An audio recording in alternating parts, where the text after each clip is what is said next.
എത്തിച്ചു കൊടുക്കുന്നവൻ. യോബിന്റെ പുസ്തകം 38 അധ്യായം 41 വാക്യമാണ് നാം ചിന്തിക്കുന്നത്.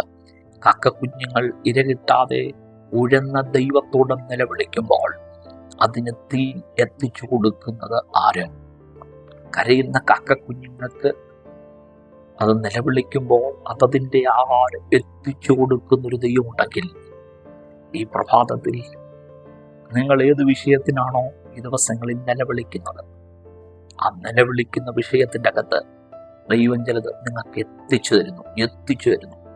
അത് നിങ്ങളുടെ കുടുംബങ്ങൾക്ക് വേണ്ടി, നിങ്ങളുടെ തലമുറകൾക്ക് വേണ്ടി, നിങ്ങളുടെ ബിസിനസ്സിന് വേണ്ടി, നിങ്ങളുടെ ശുശ്രൂഷയ്ക്ക് വേണ്ടി ദൈവം ചിലത് എത്തിച്ചു തരുന്നു.